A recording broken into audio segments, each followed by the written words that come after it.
السلام عليكم ورحمة الله وبركاته يا حلوين. شايفين البطاية اللي بتتكلم؟ هي بتتكلم يا جماعة والله. للناس اللي بتحب الحاجة مسكرة شوية، الأكل المسكر سويت اند ساور بتحبه كده بالطريقة دي هتعجبهم جدا جدا بالبصل المكرمل. ويلا بينا نشوف عملنا ايه. معايا بطاية أي حجم اللي انتوا عايزينه، يستحسن مش كبيرة قوي يعني. تبقى 3 ونص كيلو كده، بتبقى حلوة قوي ممتازة يعني، في السوا بتاعها كمان مظبوط. تتغسل كويس زي ما احنا شفنا، وننقعها في ملح وخل وليمون لفترة كويسة، وننضفها كويس. وبعد كده نحط مية تغلي ونحطها فيها عشان تتسلق سلقة كويسة يعني، مش سلقة كاملة يعني. وهنحط معاها البوكيه جارنيه اللي هو البصل والجزر والطماطمية كده صغننة. وبعد كده بنحط نص بهارات يعني من كل حاجة، نص فلفل اسود، نص جنزبيل، ونص المفروض يعني لو عندنا حاجة حبهان كده مثلا لوري مطحون 7 حبات، يعني أيا كان يعني البهارات اللي هي ال7 يعني. وبعد كده باحضّر بقى البصلاية بتاعتي عقبال ما هي ما تتسلق مع نفسها. باحضّر كده كام بصلاية حلوين كده، بتاع كيلو إلا ربع كده بصل، أعمله في الكبة بتاعتي. يبقى ولا كبير ولا صغير، على حسب برضه الحجم المتاح عندكم يعني اللي أنتم بتحبوه. ولو ما عندكمش كبة اعملوها على إيديكم برضه ما فيش أي مشكلة، بس صغّروها شوية يعني. بعد كده باقلّبها زي ما إحنا شايفين في سمنة بلدي، سمنة عادية، ما فيش أي مشكلة.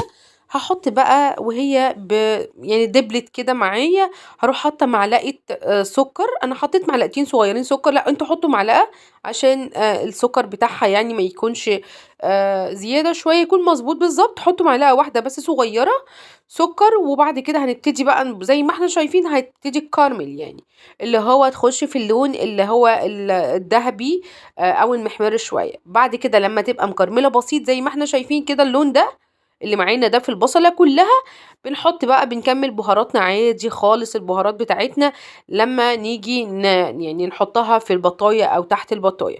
هنحط دلوقتي معلقتين كبار، 3 معالق كده دبس رمان، صوص دبس الرمان يعني. هنحط نُص معلقة جنزبيل، نُص معلقة ملح، نُص معلقة فلفل أسود، سِنّة بهارات بتبقى مشكّلة يعني بتاعة فراخ.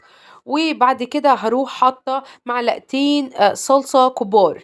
تمام كده، هاقلبهم بقى في بعض كده. وبعد كده هاحاول إن أنا أحط في البطاية من جوّه زي المرتة كده، بس هي مش يعني مش مرتة طبعًا، بس زيّها مقاربة ليها يعني شوية.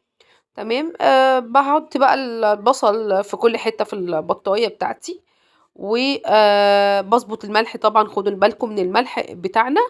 وبعد كده هاحضّر بقى حاجة لوِش البطاية. هاحط كل البصل اللي معايا كده في تحت البطاية. هاحط معلقة صلصة كبيرة على معلقة دبس رمان برضه كبيرة شوية، يعني معلقة، معلقة ونُص، على شوية ملح صغيّرين وفلفل أسود فقط لا غير، ما فيش حاجة تانية. هاقلبهم مع بعض كويس وأدهن بيهم البطاية وبس كده. أحطها بقى تحت الشواية عشان هي كده already خلاص مستوية. وبألف هنا يا حلوين. بجد حلوة أوي للناس اللي بتحب يعني أي حاجة فيها sweet كده.